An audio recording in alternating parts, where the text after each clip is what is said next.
Le Grand Matin Sud Radio, 7h-9h, Patrick Roger. Il est 7h13, c'est à la une ce matin, cette énorme explosion dans le 5e arrondissement de Paris, un immeuble rue Saint-Jacques à côté du boulevard Saint-Michel. On ignore encore les causes de la déflagration, certains ont parlé d'odeur de gaz, mais aucune certitude. Le dernier bilan a une trentaine de blessés, dont 4 grièvement avec pronostic vital engagé.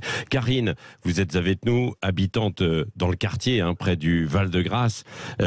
Vous étiez en télétravail lorsque le drame est arrivé, c'est-à-dire chez vous.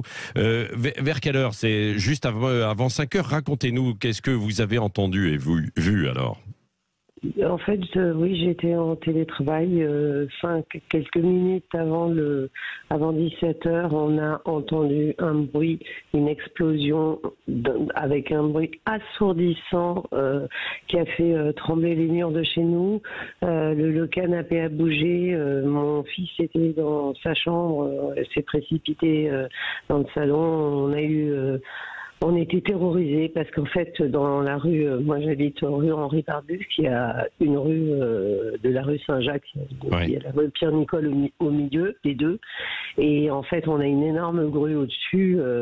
Parce qu'il y a des travaux dans la rue Henri Barbus, on a cru sur le coup que c'était la grue qui était tombée.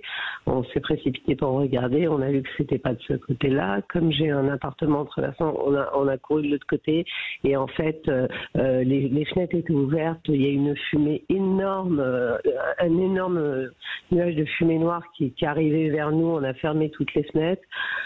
On ne savait pas ce qui se passait. Ça a été d'une violence extrême. On est descendu en bas de l'immeuble. On est sorti. On était dans la rue Henri Barbus. On arrive au croisement, parce qu'on voyait beaucoup de monde qui était au croisement de la rue Barbus et la rue du Val-de-Grâce.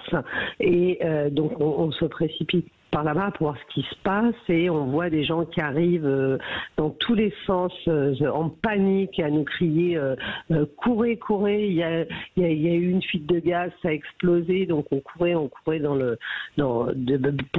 pour sortir de là, parce que les gens ils nous ont raconté que le toit était parti, avait explosé, qu'il y avait des débris qui tombaient de partout, donc on s'est précipité boulevard Saint-Michel, et là en quelques minutes, le quartier a été quadrillé, je veux dire, un périmètre de sécurité a été installé, c'était impressionnant, les militaires ont débarqué, les pompiers j'avais jamais vu autant de camions de pompiers, de policiers, d'urgentistes, puisqu'on est juste à côté de l'hôpital Cochin. Et beaucoup de flammes, beaucoup de fumée.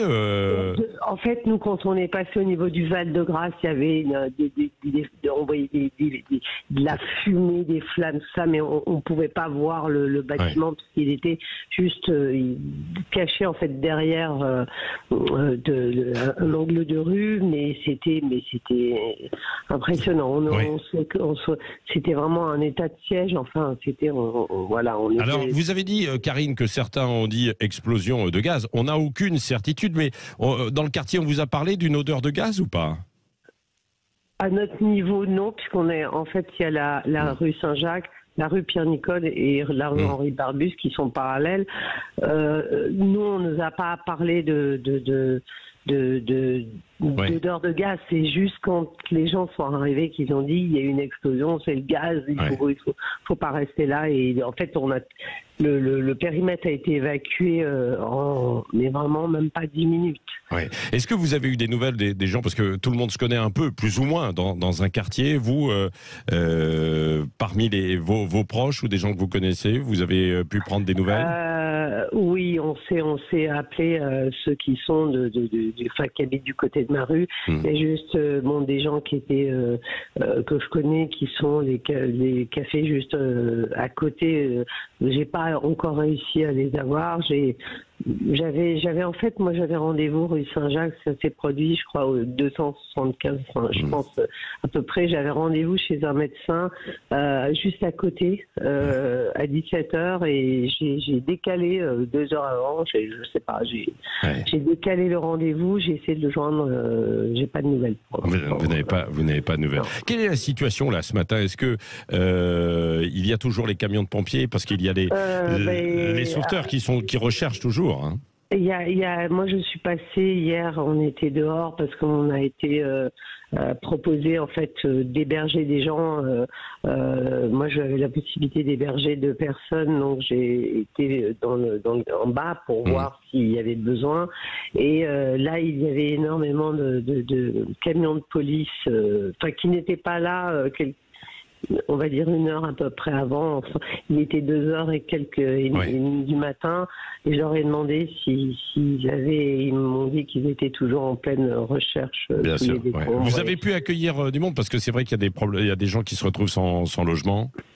J'ai pas, moi j'ai fait le tour du quartier pour proposer, mais il y avait eu des mesures qui avaient été apparemment mises en place très rapidement par la mairie, pour héberger les gens. Voilà, moi j'ai laissé mes coordonnées au cas où il y a un besoin.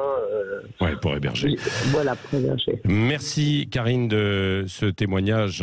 Bien sûr, nous continuerons de regarder ce qui s'est passé et puis les origines de cette déflagration. Merci d'avoir témoigné ce matin en direct sur Sud Radio. 7h-9h, le grand matin Sud Radio. Il est 7h.